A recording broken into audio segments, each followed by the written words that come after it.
Boy, can I help you? Listen up. I'm bringing you the best content to ever exist in the door-to-door industry, from sales, leadership, recruiting, and personal development. Well, why would I need that? Because never before have we been able to collaborate with the top experts in their industries, sharing their secrets and techniques on what makes them the best.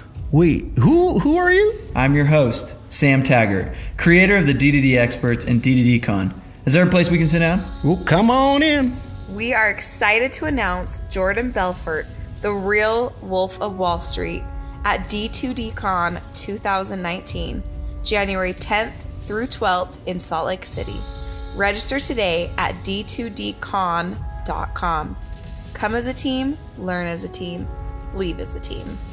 My name's Sam Taggart with the DDD Podcast, and I'm with Graham Desert here. Welcome to the show, man. Thanks, man. Yeah, it's a pleasure. So a little background on Graham. I'll brag about him for you. I got to know Graham over at, was it IMG or Win the Storm that we met? Win the Storm. Okay. Yeah. And I thought he was one of the more sharper looking roofers. I was like, man, you don't look like a roofer. Hence, he's got flip flops on, San Diego. You know. I've been wearing these pretty much every day. Do you drive a big truck, or are you like Prius kind of guy? Funny you ask. I used to drive a Toyota Sequoia, big vehicle, and just recently traded it in for a Prius. Oh, I did. I called it. I'm like, dude, you're in San Diego. I'm like, you go from Kansas City to California. I'm like, I wonder how much he's really incorporated this whole non-roofing mentality Prius, man. Well, so the big thing was I was like seeing how much I was paying in gas. It's like 12 miles a gallon. Yeah. And I like continued to drive. And I'm like, man, I gotta get a Prius. That's so funny that I called it. What happened was I drove my uncle's Can I have your man card? Hold on. I'm just kidding. A roofer with a Prius, yeah! I love it. So he's CEO of Roofing 101, and they've doubled in size over the last few months. They've doubled in size over the last couple of years. They just keep doubling and doubling. And most of their business is actually done in Kansas City, and he's moved out here to San Diego to start roofing in San Diego and duplicate the process, which is awesome. So been in it. How long you been in roofing? I started as a sales rep, I think it was 2007. 2007. So over 10 years of roofing experience, and now you're, CEO, big shot. Yeah. Well, I started out on the ladder, actually. So I started as a painter in high school. Wow. And then just kind of worked my way up, after being on the ladder and painting every summer as a summer job. I kind of put two and two together. Were you at that one door-to-door painting thing? What's it called? College Pro Painters. No way. Yeah. I want to connect with them because they are fantastic culture. One of the staples, and I didn't even know about them until just recently, and I was like, I need to connect with them. Yeah. So that's how I got started in business, was through College Pro. Because the way it was is first I started my own painting company because I was like, dude, I know how to paint a house. I know how much a gallon of paint costs, I know what to charge a customer, I can figure this out. So I quit my job and started my own company. And then after a summer of that, I was like, man, if I could do this myself, I wonder what I could do with 10 or 12 people, And so then, but I didn't know how to run a company because I was a history major in college. So don't the College Pro people kind of teach you the entrepreneurial skills to kind of start your company? Absolutely. Do you feel like you applied those same principles to your roofing? Today. Absolutely. Absolutely. That is so cool. Yeah. And what? The doors. I mean, that's what it teaches. That's how it started. It's crazy. The doors teach you how to be an entrepreneur, how to hire, how That's to recruit. exactly how I started my own company. Was I was like, dude, I don't know anything about marketing, but I knew when a house needed to be painted, so I'd just go talk to them. I'd go knock on the door, introduce myself, hey, I'm Graham. I just started my painting company. Love to give you a free estimate, whatever the door pitch was. And I wasn't the best door-to-door guy, but I would go back. I would always go back because I knew at some point, hey man, they're gonna have to paint their house.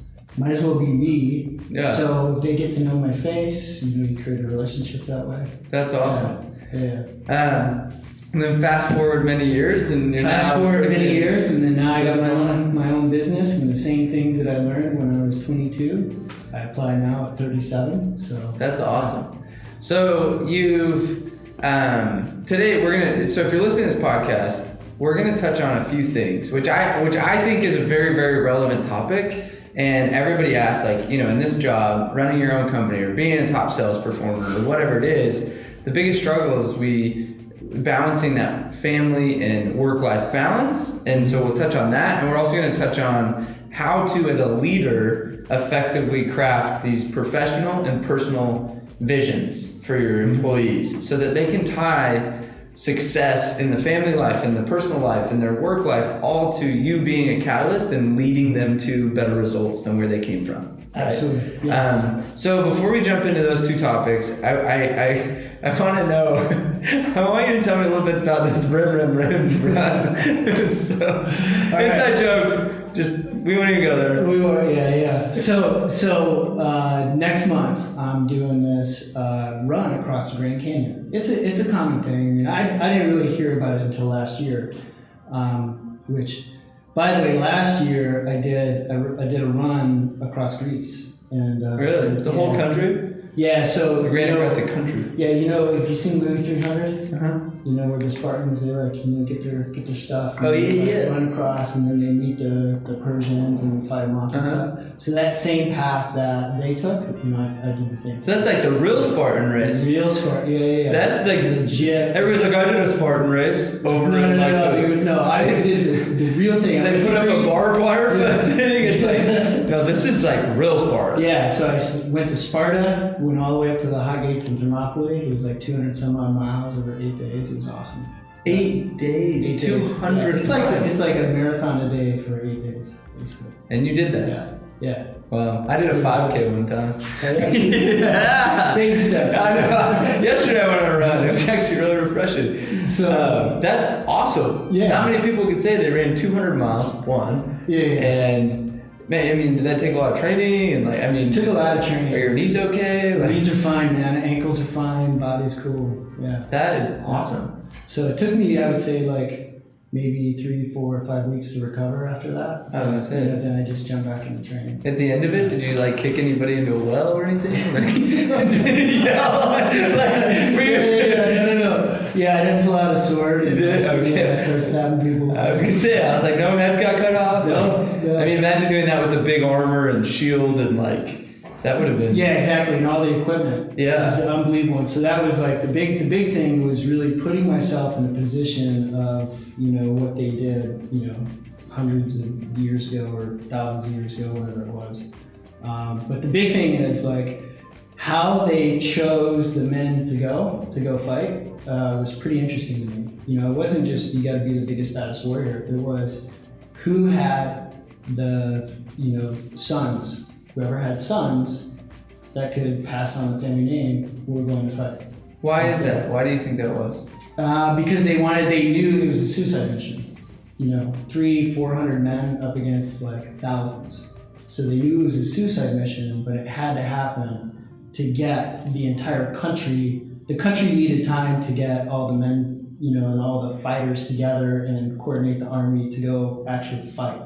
And so to hold them off, they had to, you know, we need 300-400 guys with sons to go hold them off and make a stand just to give us time to put the army together. And because they had sons, their name would continue. Correct. And so That is crazy. I have 2 sons of my own, so chances are if I was in that position, I'd be one of the guys going. So I bet that put was kind myself in of that position. that was probably a wake-up call to just be like, Big wake up call, because you're sitting there every day, you're thinking about, like, you put yourself in that position and it's like, what if this was real, you know, type of thing. And so you start to really think about your life and all that other stuff.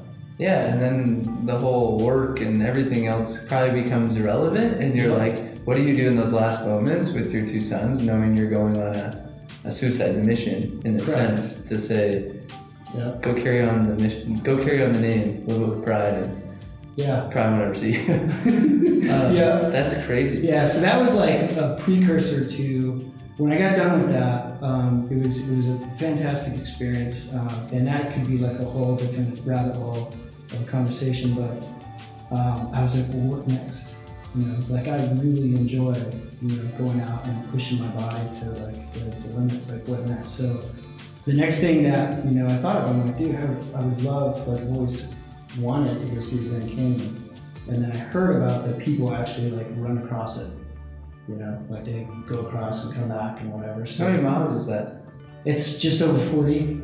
Yeah, I was gonna say that's not a small distance. No, it's just over 40. You can make it longer if you want, But it's not just a run down a path. It's a Grand Canyon with It's mountain. yeah, and desert climate, Yeah. like extreme terrain and temperature changes, and you know weather and lack of water and resources, and it's not like you can drive in there and drive out. It's like once you're in, and the only way to get out is on foot. Yeah, I'm like, I rafted it, you know, a while back, and 6-day river trip. You know, it was really tiring. Yeah. You know, it was definitely taxing on the body sitting on this motorized raft. So, but it was awesome. Yeah. Well, let's imagine, man. Like when I first saw the Grand Canyon, I was like, holy cow! Like it doesn't seem real. It's so awesome. So. No, so let's kind of segue that into, you know, it obviously there's this personal fun. You're getting your fix out of, you know, physical fitness and pushing your body to new limits, you know,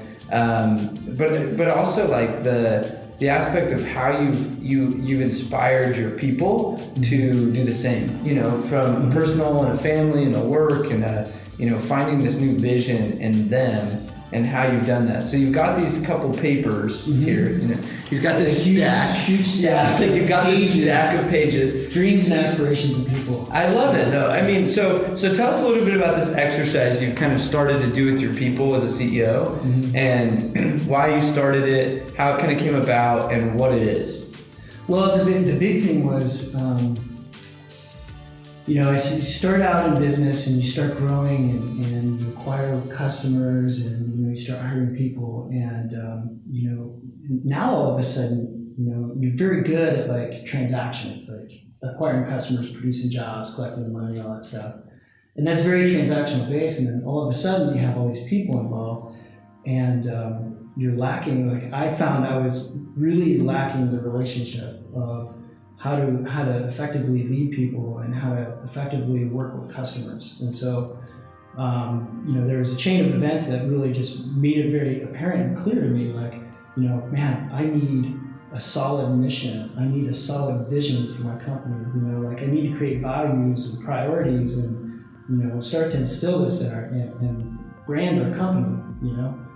And so I started to work on that, and it's not an easy process, man, to really look in the mirror and just like admit, like, dude, I'm not good at this. I need help. I need to, you know, start to do these things. So we created this exercise, which we started to do recently within our company, and it's really all about creating a personal vision, a professional vision, and a vision within your current role in the company. And it's really important because as a leader, like my view on leadership is, you know, you first have to really understand yourself and to lead other people effectively. And then once you really understand yourself and how you tick, you've got to understand your people. You know, spend some time understanding who they are and what they want to really lead effectively. And then, you know, obviously, when you got to make a craft, like, what are you doing? You know, what do you provide the community? And so all the while, like you take all those things, all the while influencing action towards a common goal. So that's what this does, is it, like, this is something I did myself. And this is something that, you know, my people were doing too. And so really what it is you sit back and you think about, and there's a series of questions. And you think about, like, what is the ultimate personal version? Dance party. If you're listening to this, the lights just went off. Love it. All right, so really it's like taking some time to think about the ultimate personal version of Sam. Yeah. The ultimate personal version of, you know, Graham or, you know, John or whoever. Like, what does that person look like? And some of these questions are like, you know, what activities are you involved in? You know, what about faith and community service? Like, how much time would that version of yourself, spend with family and friends. Who do you want to be? How do you want to be known? Where would you travel? Where would you live? With all the money in the world, what would you do? And it's really interesting what people say, when they get that question. They really think about it, And then the biggest question is like, what would you do if you had nothing at all? Like, with no money, what would you do? With no resources, what would you do? If your kids didn't exist, what would you do? If your wife didn't exist, what would you do? If your significant other didn't exist, if you didn't have a house. And so you really put yourself and people that are in those unfortunate situations, and that starts to develop empathy. And the big thing is, man, most people just really haven't been asked that question, and it's a really tough one to answer. But when you really sit down and think about it and ask it honestly and spend given time on it, you come up with some really good answers, and the process of development starts. And it's just helping you shape that vision. So, yeah. So you did this first, and then you're like, holy crap, my people need to do this, and I would like to know the answers to what they have to say. Yeah, like this, I did something, not this exact exercise, but I did something like this. Yeah. Like 10 years ago, 2008, 2009. I took, I told my wife, I'm like, listen, I'm gonna go get a hotel room, down the road, and I'm just gonna lock myself up for, a day and a half or so, and I'm gonna go through all this. And what's interesting is, majority of what I wrote down happened. So that's interesting. And so now I'm redoing it again, and so. I love that. Yeah, and it's something that, you do and you revisit often, because you got to keep it in the forefront. Often there's a lot of people that will, create goals or create a vision for themselves and then just forget about it because life happens. Oh, it's so common. Yeah. So you email this out, or kind of how'd you set the stage? So if you're listening to this, I want to walk through kind of the steps to implementing a practice similar to this, or the same practice, because I thought it was so inspiring, because I think most of the time as a CEO or a manager or a VP or whatever, you have this organization of people, you've got techs and, or installers and ops people and sales guys and all these other departments. But a lot of people listening to this, it may just be you have 5 reps or 50 reps or whatever, right? But it's still the same principle of like, okay, I want to know what makes these people tick, what they love, I want to know, and it's knowing that of your people, like what are they aspiring, and then helping them think. Yeah. And then, so how'd you kind of set the stage of like, okay, I need you guys to answer these questions? Like, was it just like a simple email of like, all right guys, there's 10 questions, make sure you answer them. You know what I mean? Like, how did you kind of get them to do it? Yeah, dude, that's a great question. So the email, I did send an email out, and it was just basically like, hey, burnout is a very common thing. Yeah. There's something that happens, and the question is like, why could somebody work like 60 some odd hours a week and find like joy and happiness and really fulfilled and whatnot in their work, and they're working 60 hours a week? Like how does that happen? And then why, with the same person or someone similar, can work like 30 hours a week and just absolutely dread what they do? Well, and it goes back to like a lot of the successful people listening to this are usually like the people that are successful. If they could, they'd probably work 90 hours a week. You know what I mean? Like, they would. Like, what's so crazy is like 60 hours. It's like people are like, oh, I worked 60 hours this week, and they don't even realize it. There's this difference between that person and like what you're saying, that I can't wait till it's fun. Finally weekend. Absolutely. And I think the big thing is really finding purpose and meaning in what you're doing professionally. And that's the other side of this is, I ask the questions about the personal version, but I want to know the professional version too. Here's some of the questions. So, how many hours a week would this personal version or professional version work? What would your annual income look like? Why would you make that money? If you want to make a 6-figure income, why is that important to you? Really understand that, yeah, because there's a lot of people that say that, but what's behind it?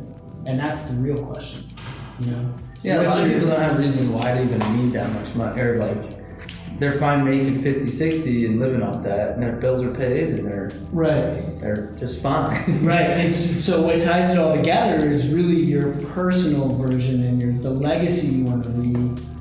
Well, then ties in your professional legacy. Like how do you want to be regarded professionally? Like what responsibilities would you want to have? Like I think that's really a really great question because now like there may have been somebody in your organization that you never even would have thought would want to have responsibility and lead people, and now you know.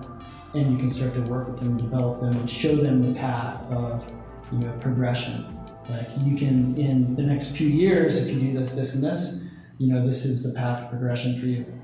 And so then it creates this total buy-in and there's a culture shift, and absolutely. Yeah. And I think there's something to be said with that because as leaders, a lot of times we make assumptions and we say, this guy's a stud, he's going to be my next XYZ, and you kind of box him, right? And then you put other people in a box of like, oh, they never really amount to much, so there's going to be here, here, and here. Yeah. But what you realize is he responds like, man, I'm just really happy being a rep. I never want to do, And this person's like, I would get so much more fulfillment out of leading people. And you're like, oh, that's probably good information to know. Yeah, it's like, I think you probably, So like, keep going. Yeah. Yeah. So I think that is, you're absolutely right. And the other thing that's interesting is this will open up conversations about retirement. Like what do you want to do, long term, professionally? And then, like, dude, do you want to retire? Do you want to continue to work? Like, what does all that look like? Because naturally, when you talk about like your personal life and what you want to accomplish, retirement starts to enter the picture. Sometimes it kind of depends on how old you are, but it begs the question, like, what is net worth? Most people don't talk about that, and that's a good question because at the end of the day, man, like when you're done and you say you die off and you have to sell off your assets and pay off your debts, like what pile of money is left for your lineage, your children, or your family? That makes a difference when it comes to when you can retire. So you'd be surprised how many people haven't had that conversation, or someone hasn't asked that, and it's really just having that conversation. Then it starts the whole process. Like, man, maybe I should think about a 401k or some sort of investment property, or start investing in Bitcoin, or whatever it might be. But people need to really think about that because in our industry, it's a lucrative industry, and people can make a lot of money. And if you don't have direction with that, it can be a problem. So I think, and this may be a dumb question, but I'm going to ask it for the audience. Like, define net worth. What is net worth? Net worth is basically it's the value of everything that you own minus all your debts. Like, for example, it'd be like the cash I have in my bank account, the value of my investments when I cash them out. The value of my home when I sell it, the value of my cars and all of my belongings when I sell them. And then so you take all of those things that are assets that have value and you sell them off, you're gonna get a pile of money, okay? Then what you need to do is now you need to pay off your debts because, people want their money, based off of, what you borrowed or whatever. So then, if you paid off your mortgage, paid off your car loan, some credit card debt or whatever you might have, like that pile of money that's left over is your net worth. So it's interesting, and if you're listening to this, I want you guys to ask this hard question to yourself. Mm-hmm. Is your net worth negative? Because how many sales reps I've met that literally they have, they drive this nice car, it's financed over 5 years, and they've got, 10, 15 grand in credit card debt. They're back paying their taxes from 2 years prior, and they're making great money. And Yeah. I'm like, but you own no real estate. You're living kind of commission deal to commission deal. Mm-hmm. And I'm like, your net worth is negative. And it's crazy. Yeah. There's going to be a wake-up call at some point. Yeah. In your 30s, 40s, at some point there'll be some sort of a wake-up call. And, it's never too late, but it's better to have that information the younger you are. 100%. Yeah. It's funny. I did a 401k. I had a really good year in 2011. And I needed all these tax savings and whatever. Yeah, so scramble. Yeah, like 17,000 or whatever, 500 you could put, or 19,000, whatever it was at the time. You could, throw it in a 401k, but I looked at that like a couple weeks ago. And because they send me those quarterly reports or whatever, right? Yeah. Never open them, so whatever. But I was like, I should probably actually open this one. And it was crazy how much that's gone up over the last 5-6 years. And I'm like, wow, I'm watching compound interest in its effect. It's amazing. And I was a 21-year-old retard that just said, somebody's like, you should do a 401k to save on taxes. I was like, okay, I gotta put the money somewhere. It's like, that's boring. I can't touch it till I'm 59. That's I can't even fathom being 59 right now. You know what I mean? Like, absolutely. And it's like, I think what people don't realize is now I look at the net worth of that little investment pocket, and I'm like, holy crap, like what'll it be when I'm 59 based on, it's been some good years, right? But but I'm just like, this is awesome. And I invite those listening to this to take a second and say, what are you doing to consciously improve that net worth? Because if you're a direct sales commission-based employee the rest of your life and you don't do anything about it, I've met a heck of a lot of people saying, I have nothing for retirement. Yeah. And I'm like, so, what's the pension you're going to be getting from this company you've been working for? They're like, well, I don't get one. I'm like, oh yeah, that's our job. It's a good work, man. Yeah. Good work. Yeah, man. I luckily, where a lot of this came from. So my dad, I remember my dad sitting down with me when I was probably 15, 16 years old, something like that, and just walked through, son, if you get an IRA, Roth IRA, when you're 21, and you set aside $50 a month for the next whatever, you'll be a millionaire. You'll have well over $1 million, and it was like $3 or $4 million or whatever it was ridiculous. But I'm like 16 years old, 15 and 16, and I'm sitting there thinking to myself, I don't even have $50 right now.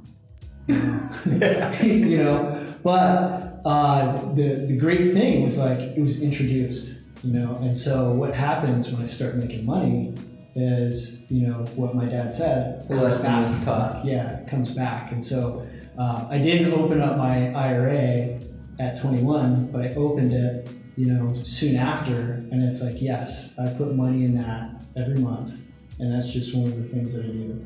That's awesome. Yeah.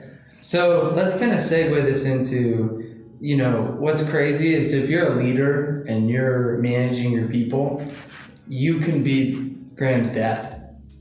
That might be the first time that new rep or that person ever had a conversation, because that person's dad was the guy that doesn't have retirement or net worth. Mm-hmm.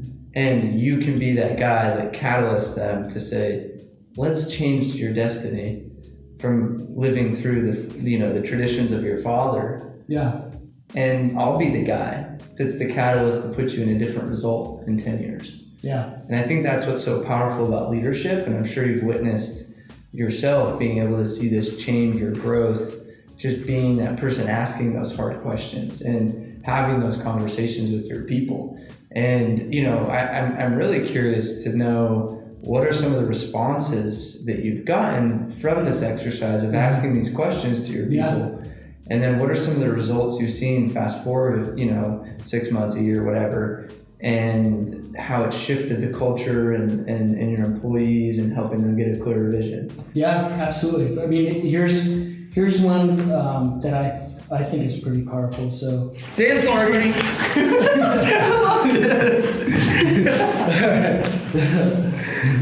All right. Yeah, we have a timer on the light. Yeah, exactly. So it's a timer right off.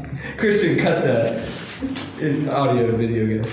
So so there's a lot of pages, and these are all like dreams and aspirations. And I gotta tell you, like going through this, in the conversations, I had every range of emotion you could think of, like just people crying and lots of gratitude and anger and confusion and you know what I mean. So there's all kinds of emotions. So you're really listening and really understanding. So here's one. So from a personal vision standpoint, one of my employees said this. So who do you want to be and how do you want to be known? I want to be known as a woman who empowers other women to make their dreams come true. I want to be my daughter's hero. That's powerful. Yeah, like that's pretty powerful. It's beautiful. When she's slacking off, do you ever go back to like, are you operating as if you were your daughter's hero right now? That would just be like that. Yeah. But you have. I don't want to call it leverage, but I want to call it more like you can hold your people to this, right? Yeah. Well, it's like, why'd you write it if you didn't mean it? And I can think come back to it. Yeah. Now you know what your dreams and aspirations are, and it's like, okay, if you want to own 100 acres of land, and that's what you really want, and this is why you want to do it, dude, like let's get to work. Yeah. These are the skills you need. These are the skills you need. This is the work that needs to be done. Yeah. So let's do the hard work, which is one of our core values. Do the hard work. I love it. So yeah. So we got. Let's see. I've loved that you've taken notes on this. Like if you guys are watching and looking at his actual paper, it's interesting because he's literally highlighted and scratched and underlined and written notes, and you can tell that you put some thought behind these, which is really cool. Sorry, I just want to put those 2 cents in. Yeah, absolutely. So here's another one. So I want to be known as a true leader and someone who can change other people's lives. We grow more to give more. That's pretty sweet right there. That is so cool. Yeah, I want my personal legacy, I want my wife to say I was compassionate, caring, godly man who loved and cared for his kids, family, and friends, and did everything he could to be kind and help people. Here's an interesting question, and this just kind of popped. If you, like those that are listening, were to send an email to your people, are they in a position where they trust you enough and are comfortable enough answering the questions? That's an interesting thing to reflect on. Because I even thought, I'm like, man, if I emailed my guys when I was managing, would they respond with a response like that? Would they be vulnerable enough to say, I want to be an honorable husband with a godly and you know what I mean, and getting deep and like telling me about their true wants? Or would they simply reply with oh yeah, I just I want to make a lot of money. Yeah. You know what I mean? Yeah. Like there's the half-ass fake response, but it sounds like a lot of your people were willing to go deep with this. Yeah, which is great. I mean, there's some where it's like there's 11 pages worth of notes, 11 pages worth of they're pouring their heart out onto the screen, and then there's some where it's a one pager, and both are okay. It's just answering the questions. The exercise is the exercise, and what you do with it is what you get out of it. And the person who did the one pager may have gotten the same as the person who got the 11 pages. Yeah. Does that make sense? So what changes have you seen in your culture and your company based on some of the responses and getting to know them on this deeper level and helping them craft their own personal professional vision? Like what shifts and results have you seen from it? I had one woman tell me specifically that failure is an option. And the first time that we spoke, it was very much about failure is not an option. Like I'm gonna succeed. This is it. Da, da, da. And then after 6 months, sitting down, she's like, what I realized was, failure is an option. It's okay to fail. It's okay to be vulnerable and not succeed every single time, because that's where the growth happens. I was like, whoa, that's amazing. That's what this is all about. It's the progression and listening to the learning and the development and the progression of these people. It's powerful. Yeah, and then my job is to listen and understand. I don't talk during this. There may be something where I'll facilitate a little bit, and they'll like I'll just ask a question or just keep it going. Or if there's a large gap, like if for example, their vision is to be here and how they want to be is here, but yet they admit and they're saying like, dude, I'm right here, then there's this large gap. I'll point out the gap, and I'll just say, you know, like that's something that I dive into. Like, you know, really take some time to think about that. Yeah. You know what I mean? I love that. Yeah. So let's kind of shift gears in a nutshell.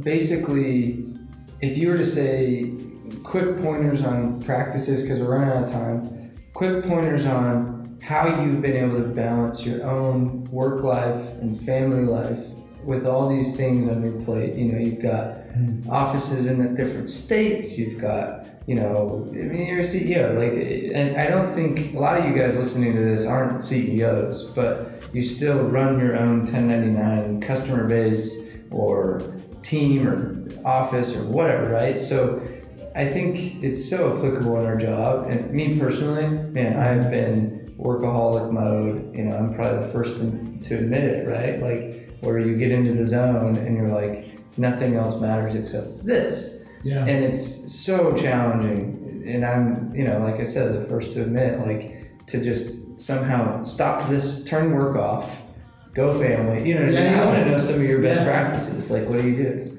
Oh man, this is such a difficult thing. I got to tell you. So when I started my company, so first of all, I have 5 children. So 5 children, married 14 years. And he's not Mormon, guys. We'll get him baptized later. I mean, that's pretty cool. I mean, my family, I grew up in a military household. Okay. I was in the military. You know, there's 10 kids in my family, so I have 9 brothers and sisters. Wow. So I just grew up in that environment, and like the hard work and whatnot was instilled like at a very young age. And so when I started my company, it was like my wife didn't work, you know, so it was like on me. And so there's this pressure to, you know, deliver results and, you know, have money come in to feed your family. And that's important. Like, you've got to be able to take care of your basic needs. So that's where a lot of the hard work comes in, and a lot of the, you know, the grinding of putting hours in comes in. But what ends up happening is you lose sight of, through all that, you lose sight of the things that are important, or at least were important to me when I first started out. Like, my family was very important to me, and I lost sight of that. Because now I started to get what we needed, and then it was like, I want to get more. I want to become more successful. I want to do more. I want to be more. You know, and then you just lose sight of, you know, what you're doing. And so this was helpful for me to get me grounded, to really understand what's important, and it's like the success and money and things like that are important just for. You know, just for stability, you know, and certainty. You know, profit leads to certainty in a business, you know, and that's important. That's a basic need. The uncertainty piece also keeps you going.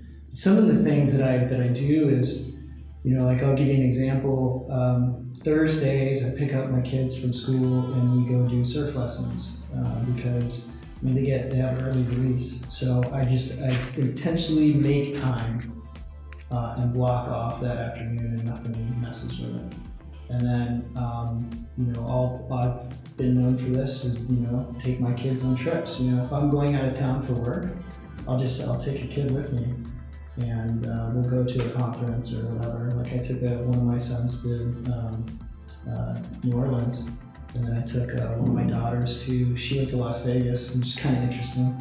And I took another son to Miami. So that type of stuff like really helps me connect with them one-on-one. That's cool. Yeah. I'm sure they'll always remember that. Yeah. Oh, Dad picked me to go. Like, yeah. That's really cool. Yeah.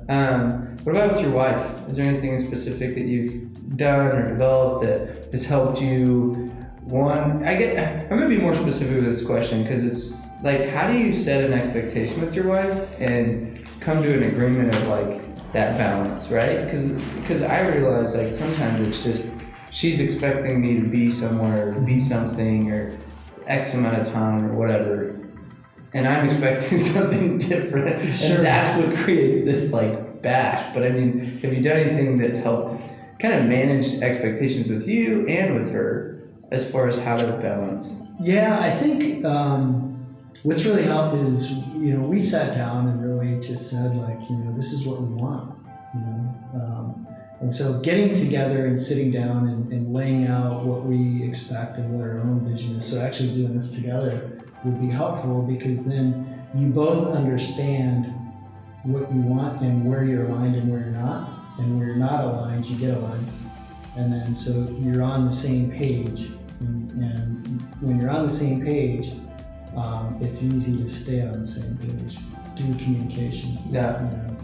So, and then one of the things that we do, we regularly go on dates, like weekly.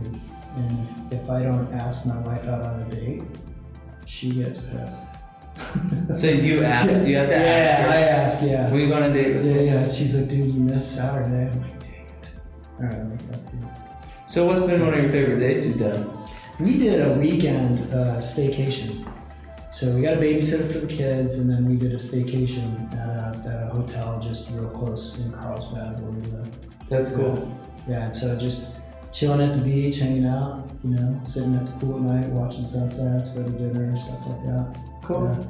Yeah. Okay, well, you guys heard it firsthand. Graham Desert, the man, the myth, the legend, the rim-to-rim all-star Spartan, true Spartan. You should get like a tat of like a Spartan head or something. I've got a tattoo on here. Yeah, Malone Lede. It's a Spartan tattoo. Oh, that's cool. Yeah. Well, if you guys like this, and show some, give him a big thumbs up or a smiley face or something. Show Graham some love, and make sure to share this and tag D2D Podcast or Graham. Share it on SoundCloud or iTunes or Facebook Live or whatever you're listening or watching this on. And stay tuned today. If you're on Facebook and you are following this journey, you can follow kind of the behind the scenes on Instagram. My handle is D2D Experts. But you'll be able to kind of see this journey a little bit more. But dude, I've honestly appreciated like just your time, and he's super willing. He put some videos together for roofing. So if you're in roofing for D2D University, you'll see some of his nuggets he shared. I dropped some nuggets. He dropped some nuggets. But yeah, thank you so much for being on the podcast. Thanks for having me. This is a pleasure. Thank you.